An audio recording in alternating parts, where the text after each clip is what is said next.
It's funny, I was on YouTube the other day and a recommended video pops up and it's you on a reality TV show. Oh, yeah. When was that? That was 11 and a half years ago. I was 23. What's the story behind that? There is no story. And I never really got famous from it because you have to understand, I was on a reality show before Instagram existed. What was it called? The Shipwrecked. Shipwrecked, yeah. Shipwrecked. It was a popular British television show.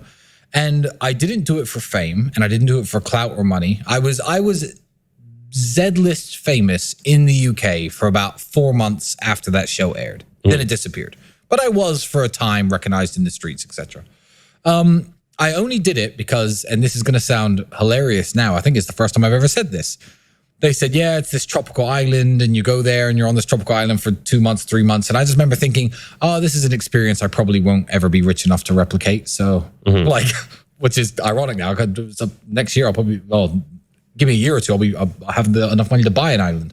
But yeah, I just thought this is going to be a unique experience. Let me try that. So it wasn't a very exciting experience. Every 1 hour episode you watch is 5 days condensed into a 45-minute episode. So it was like being in a beautiful sunny prison. But it's very interesting now that people are sending me clips from it because you could tell the kid in the show is a future multimillionaire. No one knows how to make the fire. I'm like, give me the things. Oh, but you don't know what you're doing, Tristan. I said, the box says fire on it. So inside this box are things to make a fire. I'm going to work it out. Leave me alone. You're arrogant. Just leave me alone. Half an hour later, there's a roaring fire going. You're the only person actually being productive and getting shit done in it. Oh, we got rained on. I'll build a waterproof shelter. Well, you don't know how to build. Just leave me alone. And I built waterproof houses, not just for me, then for everyone. So like you could tell that the kid on the reality show is a future multimillionaire. So it's very cool now being in my position. I don't actually watch it back because, I know everything that happens. I watched them all those years ago, but being sent clips from back then, it's very cool to see. And it's very interesting to see. The mindset was always there. Was there anything you learned from that experience?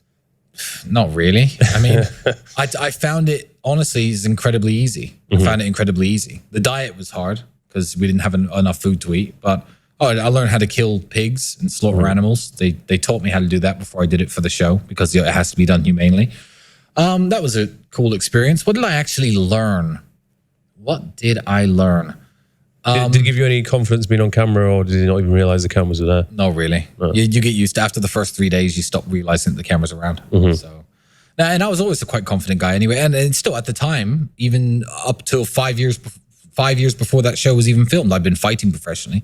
So I've been in the ring and, in arenas and stuff in front of hundreds of people, getting beaten up sometimes. So like I was never shy at all, but I didn't really learn anything. I'll be honest. I learned how fickle and how stupid fans and haters can be.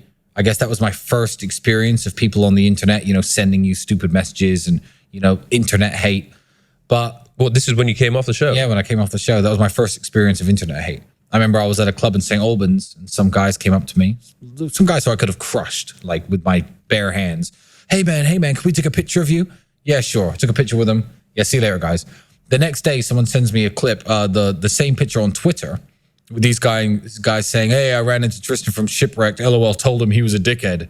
I was like, no, you didn't, though. You were like super terrified and like humbled to meet me. Why would you even write that? So I guess that was one experience that stuck out. Your first taste of what people on the internet can actually be like. That's why when they've been coming for me the last 6, 7, 8 years, like I've seen this before. Like I can handle it. It doesn't bother me.